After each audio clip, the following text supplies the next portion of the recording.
Hi everyone, and good Wednesday evening to you. It's Weather for Weather Geeks. We dodged the bullet as expected today. You know, we had a lot of skepticism about the severe weather chances today, and that skepticism was certainly warranted. I just was very unimpressed with what I saw on the modeling yesterday. And so even though the Storm Prediction Center did maintain a slight risk, a level 2 out of 5, risk for severe weather in eastern Ohio and western Pennsylvania today, we really didn't see severe weather materialize anywhere. We had a couple of gusty winds, of course, and some hefty showers and some lightning and thunder in some spots. But as you can see, the storm reports map is pretty much blank over the last 24 hours. And yeah, the window is closed now for any sort of malfeasance when it comes to strong to severe thunderstorms today. We've had a few showers around over the last couple of hours. Did have one downpour with some thunder and lightning that moved through northwestern Mercer and up towards Meadville and Crawford County.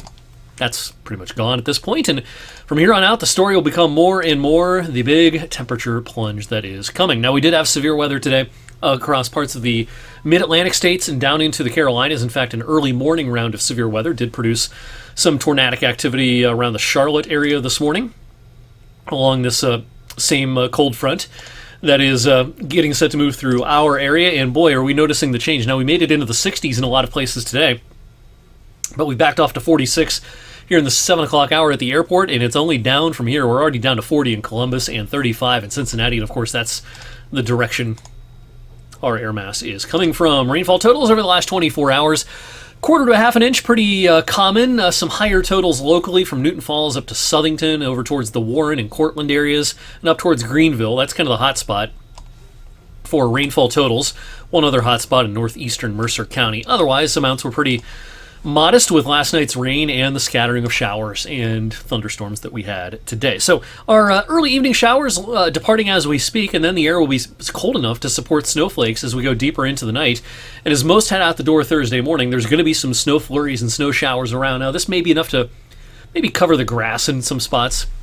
Not expecting many impacts on the roads after the warmth that we've had, and air temperatures by tomorrow morning still right around the freezing mark. Now, the wind chill tomorrow will plateau around 20 for a lot of the midday and afternoon, by a few degrees, give or take, on either side of 20.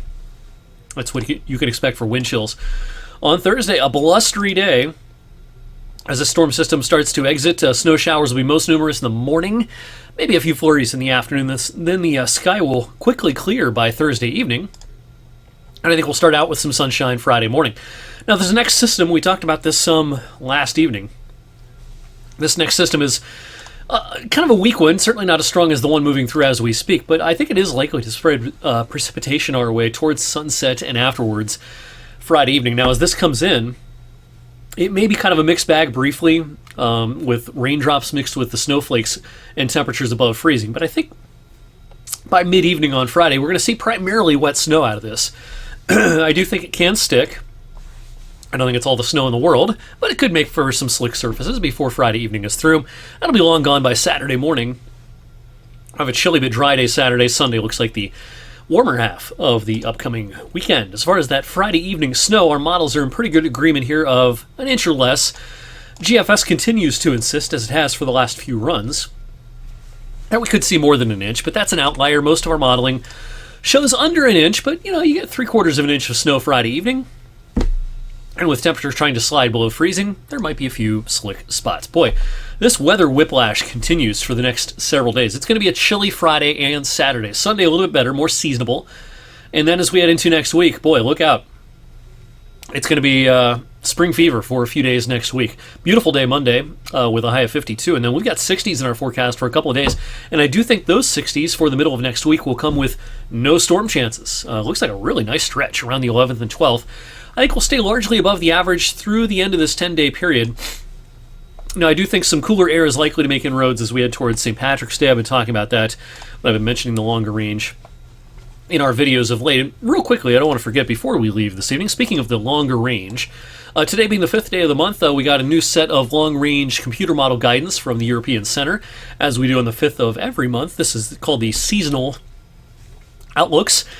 And basically what we're looking at here are precipitation anomalies for the spring season, March, April, and May, and pretty a good signal of a wetter than average season shown on this modeling.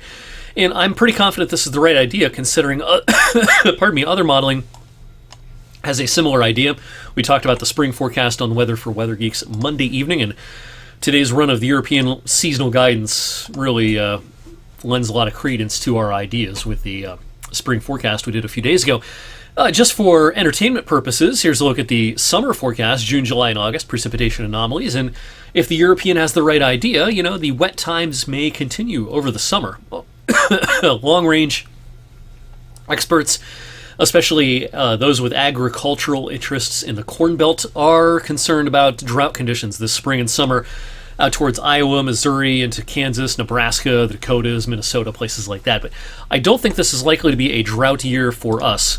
We got pretty darn dry, of course, in parts of Ohio back in 2024, especially early in the summer and again late in the summer and early in the fall season. It seems unlikely we're going to have a repeat of that this year. We should have enough precipitation to keep things looking pretty healthy across our region this growing season.